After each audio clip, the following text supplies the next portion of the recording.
Hello, everyone, and welcome back to our virtual Dirshu Berurah share. We begin today in Berurah Chelik A. Today's daf in the Dirshu daf Yomi Bahalacha is Kuvav Amud Beis.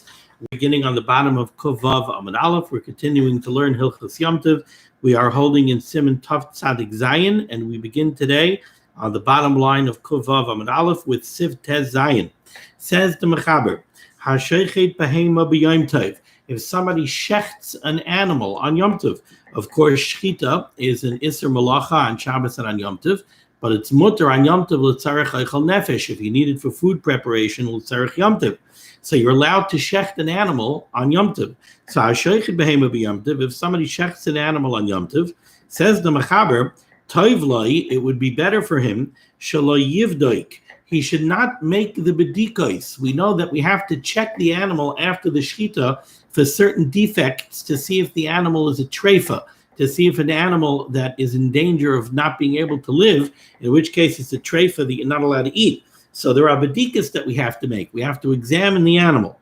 So the Mechaber says if you're shechting on Yom Tov, toiv lo shelo yivdoik, you should not make those examinations ad sheyavshit until you flay the animal, until you remove the hides from the animal. Why?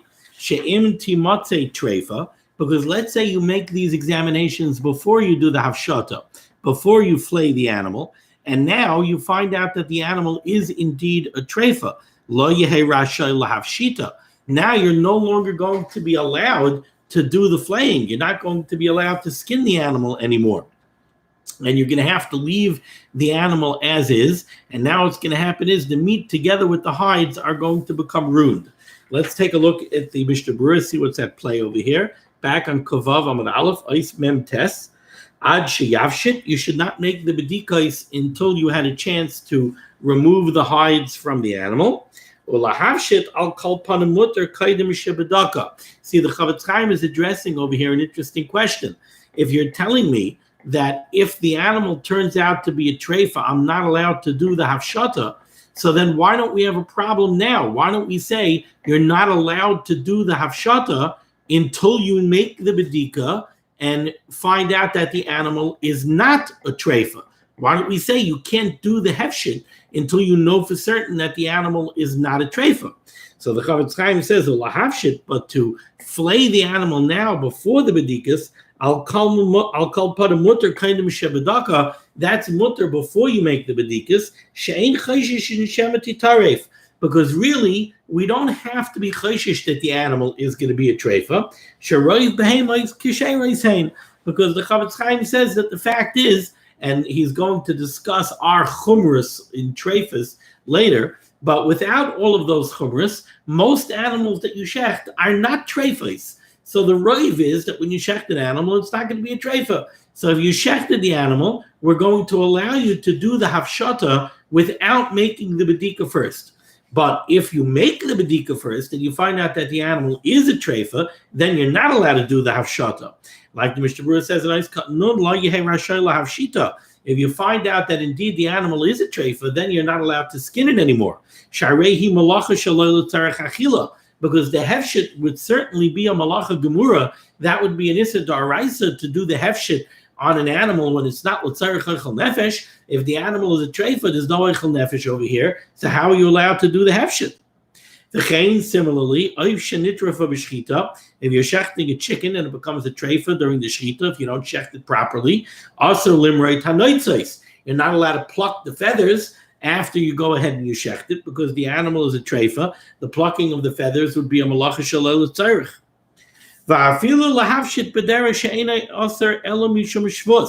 Even, let's say you go ahead, you shecht the animal, you do the bedikas, and you find out that the animal is a treifa. Can I go ahead now and do the hafshata in a way where it only involves the issa d'Rabbanan? What would that be? So if you take a look at the Sharatzion, he gives two different possibilities. One is that you take off the hides in small pieces so that you're makalkal the hides. When you remove the hides from the animal, you want to get big sections of leather. If you cut it off in small chunks, you're in essence being makalkal, you're ruining the hide. So if it's makalkal, it's only an issa d'Rabbanan. Or he gives another possibility where the hefshit would be an issa d'Rabbanan, and that is if you do it with a shinui, if you do it in a way that's not the derech, if you don't use the proper tools, etc. So maybe you might think that we could be matir to do this if it's only a iser drabanan. So he says over here, even if you're going to try to do this in a way where it's only an iser derabanan, gamken aser, it's matter aser. Now, why would we think that it should be mutter? Explains the Chavetz Chaim, and we're not going to be matter you to skin the animal in a manner where it's only an iser derabanan, mishum taima dilma mimna v'loy shachit, out of a fear that if we're not going to allow you to skin the animal, you're going to resist shechting on Yom Tov. It's going to come a Yom Tov day. You don't have basar. You don't have meat for Yom Tov. Someone's going to say, why don't you take an animal and shecht it? You're going to say, you know what? I'm not taking any chances over here, because if I shecht the animal and I find out that it's a treifa, then I'm not going to be allowed to skin the animal. I'm going to lose the animal. I'm going to lose the hides. I'd rather not shecht. I won't eat meat on Yom Tov. So for that svara, there are times that we're mater or derabanan, like he says over here. Ukamai hahid the Tav Tzadik Tes Siv Gimel. In Tav Tzadik Tes Siv Gimel, we find that if you shecht an animal on Yom Tov and you're mafshit it, and now you have the hides sitting over there, you're allowed to take the hides and you're allowed to put them out in a Rishus HaRabim where people are going to walk on the hides. Why do you want to do that? Because by putting it in a place, in a makom drisas ragle adam, now the hides are going to get stepped on Yom Tov, and that begins the avodah process of the hides. It begins to work out the hides, and it prevents the hides from getting ruined. Now, really, there would be no reason this is mutter on Yom Tov. You're handling, you're being metalpel the oyer for no valid reason. For not the oiros are mukta on Yom Tov, they're not mulchan for Yom Tov use. So why are you allowed to do this? Because we're afraid if we're not matir you, the issa derabanan of taking those hides and putting them in makom drisas raglayim, you're going to resist shechting on Yom Tov and you're going to go through Yom Tov without meat. That's why the Chavetz Chaim is bavarning the kasha. He's answering the question, why aren't we matir over here flaying the animal with a shinui, or flaying the animal by cutting up the oil into small pieces where it only involves an issa derabanan? Why wouldn't we matter that? So the Chavetz Chaim says, "V'lo yishminu le mishum time adol mimimna v'lo yishachit yispal mitzvah mitzvah Yom Tov u'kamayahid the Tav Tzadik Tesiv Gimel shaharei efshalei lahavshit kaidem medika." Because, says the Chavetz Chaim, there's a way out. There's no reason we should be makel and give you a kula and allow you to transgress a derabanan in order to flay the animal. Oh, there's a better way out. The better way out is don't do the bedika before you do the flaying. Make sure that you flay the animal before you make the bedika. That way there's no problem. Now we turn to Siv Yud Zayin on the top of Kuvav Amud Beis. Says the Mechaber, Im nimtzeis treifa. If you shecht an animal on Yom Tov and the animal turns out to be a treifa, Aser l'taltala, you're not allowed to be metaltal that carcass. You're not allowed to move it. However, aval muter l'machra l'eina Yehudi. However, on Yom Tov, you can sell the carcass to a non-Jew. Kederach shehitiru mechira l'Yisrael. In doing the sale, performing the sale in the same manner that we allow a Yid to perform a sale on Yom Tov in order to sell meat to another Yisrael for Simchas Yom Tov. What is that? Shalo yishkail, you're not allowed to weigh the carcass. V'lo yaskir schum damim, and you're not allowed to mention the price. So basically what you could do is you could tell a non-Jew, look, I have this carcass over here, I'll sell it to you, we'll close out the deal after Yom Tov. But you can't go ahead and weigh the carcass and say it weighs 800 pounds and I'll sell it to you for $3 a pound. That you can't do. But just to tell them, listen, I'll sell you the carcass, we'll figure out the details of the deal after Yom Tov, that you're allowed to do. And if you don't trust this non-Jew, you say, if I don't work out the details of the deal now, he's never going to pay me, yikach mimenu mashkain, you could take a mashkain, you could take a guarantor from him, you could take some collateral from him in order to protect yourself in the sale. Says the Mishnah, nice cut nun aleph. So you shechted this animal, and it turned out to be a treifa. And the Mechaber said also, l'taltala, you're not allowed to move the carcass. Va'afilu medes behema b'chama. I'm sorry. Va'afilu medes b'chama. Even if the carcass is sitting in the sun, v'tisrach, and it will become spoiled. Also, lahanicha b'makam tzeil. You're not allowed to handle the carcass in order to pull it into the shade where it won't get ruined. Now, let's understand. If you shechted this animal on Yom Tov and you leave the carcass sitting out in the field for the duration of Yom Tov, it's going to become inedible. It's going to become ruined. However, it may only become ruined mimaychel adam. It may still be usable la'achilas klavim. And since we're dealing with a treifa over here, that's the only thing you have out of it anyway. Like kelav tashlichan oisai. The use that you have out of this carcass is that it could be used to feed an animal. But if you're going to leave it out in the sun, it's going to get ruined for that usage as well. So the Berurah is telling me here, when the Mechaber tells you that if you shech the animal and it turns out to be a treifa, you're not allowed to handle the carcass, it means you're not allowed to handle the carcass even if it's sitting in the sun and you want to bring it into the shade to protect yourself from the loss of the meat for achilas klavim.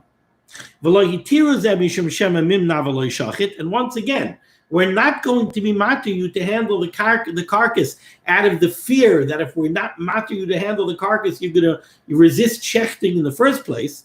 Because you have a way out. Make sure when you shecht an animal on Yom Tov, shecht it in a shady place. Don't shecht it in a sunny place and then say, I have to handle the carcass. Shecht it in a shady place. Or shecht the animal. Don't do the bedikas, so you still don't know if it's a treifa, and now bring the carcass over into the shade before you do the bedikas. And there are those that write, there's another reason where we're not matter anything out of this fear that you might come not to shech. Because the bottom line is we're not afraid that someone's going to make a cheshbon that I'm not shechting an animal on Yom Tov because of these potential problems. Because the bottom line is it wasn't shchiach to find a treifa. Now, says the Chavetz Chaim, umishum zeh, since all of this is based on the idea that roiv animals are kosher and not treif, yesh shekasvu, there are those that write, tehoidna, nowadays, the machmirinan betreifais hareya bekam chumrois, where we're noyeg a lot of stringencies when it comes to defects in the lungs. Betreifais hareya means simane treifa, defects that are found in the reya, in the lung.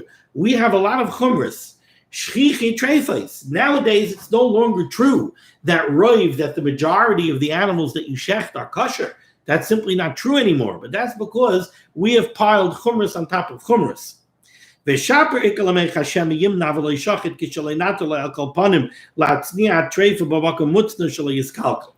since by us, the fact is that we do have to be concerned that we're going to shecht and find a treifa, therefore nowadays we have to say that if we're going to rule stringently on somebody who shechts an animal and finds it to be a treifa, and we're going to tell him that he has to allow the meat to get spoiled and to get ruined, and he has to be willing to take on that loss, then people are simply not going to shecht on Yom Tov. So therefore he says, therefore nowadays when it's shchiach to find a treifa, if you shecht and you find it to be a treifa, you're allowed to take the carcass to a protected place. Rak ba'avazin v'tarnagolim, however, by geese and by chickens, the lekabahu treifas hareya, where it's not so common to find treifas, to find problems in the lungs. This doesn't mean that there is no halacha of treifas in the lungs of geese and chicken. There certainly are. However, it's not shchiach. So by fowl, by geese, by chickens, you're not allowed to move them to a mokum mutzna, to a protected area after you shecht them, because we're afraid that if we're going to tell you that, you're not going to shecht on Yom Tov. Now, the Mishnah Berurah tells me here, v'chol zehu, this entire concern that you're going to shecht an animal and find it to be a treifa, and you're not going to be allowed to be metaltal it, That's all based on Lishitas HaMechaber. That all goes according to the opinion of the Mechaber in Tav Tzadik Siv Dalet. The Muktzah Aser B'Yom Tov Ukudel El B'Siv Tav Tzadik Siv Dalet. The Mechaber who is machmer by Muktzah and Yom Tov.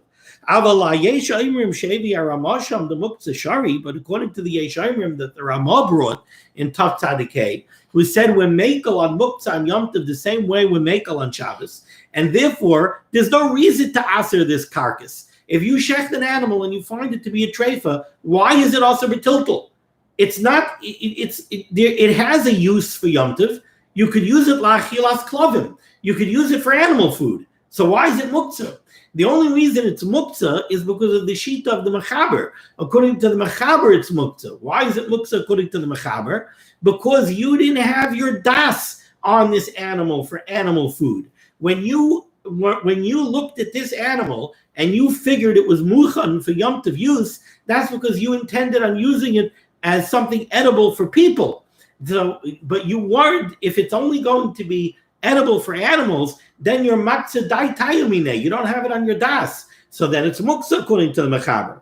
But according to the Ramah, who's mekel in muktzah, the same way we're mekel on Shabbos, as long as it has a use, it's not muktzah. So then this carcass has a use. Its use is to feed it to animals, and it's not muktzah. Gam b'inyaneinu shari. Kain kasu kam paiskim. However, the yesh mehen shesayvrim, but there are paiskim who disagree with this, and they say to behemish and nitrafa heavy noilim, that an animal that turns out to be a treifa on Yom Tov is muktzah, even according to the Ramah. Why? Because that carcass has a din of noilad. How is it noilad? Because originally this animal was something that was considered to be roy la'achilas adam. It was usable. It was edible to a person. And now that it's a treifa, it's only usable for achilas klavim. That is a form of noilad. It's something which its status changed on Yom Tov. Going into Yom Tov, its status was that it was food for people. Now on Yom Tov, its status changed from food for people to food for klavim. That's a significant status change, and that is considered a form of noilad. Vim kain, and if so, gam li'yeshayim maser. So then, even according to the Yeshayim in Tav Tzadik brought by the Ramah that were mekel on muktzah, it would be also according to that Yeshayim as well. Sharei kasav sham b'haggadah machmirin on menailad, because the Rabbah said over there that even the Yeshayim that's mekel in muktzah on Yom Tov is machmer with noilad on Yom Tov. Then the Mechaber said, but if you shechted this animal and it turned out to be a treifa, one way of mitigating your loss is that you could sell the carcass to a non-Jew. It says the Mishnah Berurah cotton on beis of a mutter. The kasva achrayim, the achrayim right to hadin bebehema kishera. How about if you shechted an animal and it was a good shechita and you did the bedikas and the animal is not a treifa, it's a kosher animal. But mokim she'ein menaker lenaker achrayim. You want to use the rear quarters of the animal, so you have to do nikur. Nikur is the process of removing the fats around the gid hanoshe. So you have this chalev that you have to remove. There are things that are associated with the isser of gid hanoshe that you have to remove. So you have to do nikur, and you don't have a menaker. You don't have somebody to do the nikur. Mutar l'machar l'nachri kederech hamuvur kan. So again, you're allowed to sell the rear section of the animal to a non-Jew on Yom Tov in this same way as the Mechaber describes over here. You could sell it to him and say, look, I'm selling you this part of the animal, and we'll close the deal with all the details after Yom Tov. These kulas are only when you have room to worry that the meat's going to become ruined if you allow it to sit until after Yom Tov. But if there's some way for you to make sure that it does not get ruined, then we're not mekel and we don't allow you to sell the meat or the animal on Yom Tov, bein b'treifa, bein b'acharayim, whether we're dealing with an animal that was shechted and found to be a treifa, or we're dealing with gid hanoshe issues. And even in cases where we are afraid that the meat's going to get ruined, and therefore we're prepared to be matir you to sell the animal, Loi sharinan, we're not mekel and allow you to sell it. Ela in kain shachta b'yom tov. Only if you did the shechita on Yom Tov proper. Ay be'erev Yom Tov, or if you did the shechita on erev Yom Tov, samach le'erev, close to nightfall, close to the beginning of Yom Tov, so that you didn't have any time to sell it before Yom Tov. But if you had time to make the sale on Erev Yom Tov, also b'chal gavni, then we're not going to be mad to you to do a sale on Yom Tov when you could have done it before Yom Tov. That concludes Siman Tov Tzadik Zayin. Now we begin Siman Tov Tzadik Ches. Dinei Shchita b'Yom Tov, the halachas that govern Shchita on Yom Tov u'baychav seifim, and we have over here 20 seifim. Says the Mechaber, Ein marin sakin lechacham b'Yom Tov, you cannot show a Shchita knife to a chacham, liroisim hu royu lishchait by, so that the chacham could make the bedika on the sakin, so that he could check the knife to see if the knife is kosher l'shchita. Why can't you do this? Shema tihiyah peguma, because maybe the chacham will find that the knife is pagum, that it has a nick and it's not kosher for shchita. V'yoymar lai, and the chacham will tell the guy who brings the knife, also lishchait babet ne pigimasa, you're not allowed to use this knife for shchita because it has nicks. And then what will happen? So a person is at home. We're talking about stama balabas, not a talmid chacham. Somebody's at home. He wants to shech a chicken so he can eat it on Yom Tov, which is mutter. But he wants to bring the knife to a chacham so a chacham can check the knife. So he brings the knife to the chacham. The chacham checks the knife. He tells him, "I'm sorry, your knife is not good." What's the balabas going to do? He's going to take the knife home and he's going to sharpen it. Sharpen it, that's tikkun kli. He's being masakin a kli, that's an isser on Yom Tov. So since we're afraid that he's going to come to tikkun kli, what we do is we say you're not allowed to bring the knife to the chacham on Yom Tov to have him check the knife. Says the Mishnah Berurah is cut in Aleph. Ein marin, afilu im kfar bodak atabach la'atzmai be'erev Yom Tov v'nim tzeis yafeh. Let's say we're dealing with a butcher, and he checked his knife on Erev Yom Tov, and he's convinced that his knife is good. He's still not allowed to bring it to a chacham on Yom Tov to have it checked. In the time of the chachamim of the Gemara, the minig was that you showed the knife to the chacham before you did shchita. That was a covet for the chacham, that I'm coming to you to ask you the shayla. I've cut in Gimel. The reason you're not allowed to do this is Shema tihiyah peguma. We're afraid that the knife might have a nick, and therefore the chacham is going to passel the knife, and then the fellow who's asking the shayla is going to go home and sharpen the knife and be over on tikkun kli. Well, b'di'eved, however, the Chavetz Chaim says b'di'eved, if you did show the knife to the chacham, and the chacham paskin that the knife is good, you're allowed to use the knife b'di'eved. Once you already asked the shayla, the isser over here is you're not allowed to show the knife to the chacham. But if you did show the knife to the chacham on Yom Tov, and the chacham paskin it was good, now you're zikr allowed to use it. Okay, let's go a little bit weiter in the mechaber. Bottom line, the chacham shara sakin la'atzmai. Let's say we're dealing with a talmid chacham who checks his own knife. He doesn't bring his knife to a chacham to ask him if it's good. This talmid chacham has a chalaf, he has a shchita chalaf, he has a shchita knife, and he's in the habit of checking it himself. He doesn't need the psak of a chacham. Yachar lahashila la'acherim, he's allowed to check it for himself, and once he checks it for himself and he decides that it's good, he's allowed to check it for himself even if he doesn't need to use it on Yom Tov. So he doesn't need to shecht on Yom Tov. He has all his meat and chicken for Yom Tov. But he knows that his neighbor needs to shecht on Yom Tov. And he knows that his neighbor doesn't have a knife that was checked. And the neighbor is not allowed to take the knife to the chacham and ask him to check it. So what this talmid chacham could do is he could check his own knife, see that it's good, and then he could lend it to his neighbor. Now, why doesn't this isser apply to a talmid chacham? So let's take a look at the Mishnah Berurah cut in Dalet, one line off the bottom on Kovav and base. A chacham shara sakid la'atzmai.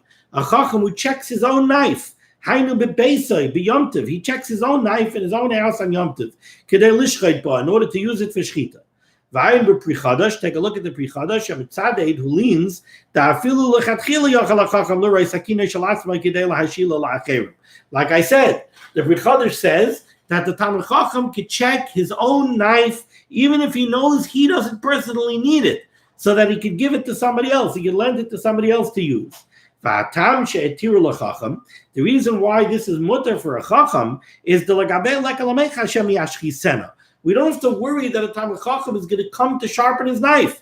We're not worried that a Talmid Chacham is going to check his knife, see that it's pugum, and he's going to go sharpen it. The Talmid Chacham knows that you're not allowed to sharpen a knife on Yom Tov. Because